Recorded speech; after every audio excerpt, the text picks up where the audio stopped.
ভাই আমি মেয়ে, ঠিক আছে? আমি এখন আনম্যারিড, তোমরা আমাকে দেখেই বুঝতে পারছো আমার মাথায় সিঁদুর নেই। সে যাই হোক, অনেকেই সিঁদুর পরে না। তো তুমি যখন মেয়ে হয়ে জন্মেছো, তুমি যতই হও আইপিএস বা আইএস বা ডক্টর হ্যানা ত্যানা, তো আমার তো অত 7 দিনেই বাবা আমি হতেও পারবো না। তাই এরকম যদি নর্মাল একটা চাকরিও পাই, যাই করি বাবা, আমার ঘরে যতই কুকিং হেল্প করার জন্য লোক থাকুক, মানে ওই যাকে বলে কুক, যাই হোক, আমি বাবা ইংলিশ মিডিয়ামে পড়িনি, আমি অত জানিও না, কুক, যাই হোক, যতই কুক থাকুক, তোমাকে ভাই নিজের কাজ না নিজেকেই করতে হবে গো। আমার বাড়িতে কোনো কুক টুক নেই, ঠিক আছে? আমি সারাদিন, গ্র্যাজুয়েশন হয়ে গেছে, সারাদিন মায়ের ঝাঁটা মুখ কথা শুনি। কেন বলো তো?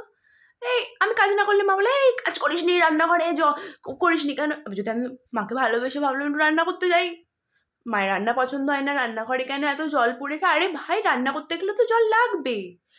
মা বলে, এই আমি রান্না করতে গেলে জল লাগে না, তুই রান্না করতে গেলে এত জল লাগে কেন? কি করে জানবো? আমি হয়তো ভালো করে ধুই, সেটা মা স্বীকার করবে না। তারপর যাই হোক, মা বলে বাসন মাজিস না। আমি একদিন ভাবলাম যে ঠিক আছে, বেসিনে বাসনগুলো আছে, মেজে আসি। ও বাবা, বাসন মাজতে গিয়ে না একটা হট করে কাপটা পড়ে কাপের ডান্ডিটা ভেঙে গেছে। সে ঘরে তো তুলকালাম আরম্ভ করে দিয়েছে, সে যাই হোক। তো মা একদিন কাপটা মাজতে গিয়ে কাপটা ভেঙে গেল। আমি বললাম, তাহলে তোমার হাত থেকে ভাঙলো কেন? মা তখন আমাকে বলছে, তুই কাপটা রেখেছিলিস বলেই তো ভাঙলো, দোষটা তোর। সংসার, আমাকে বলে তোর দ্বারাই সংসার হবে না, শাশুড়ি তোকে দুদিনে মেরে মেরে তাড়াবে।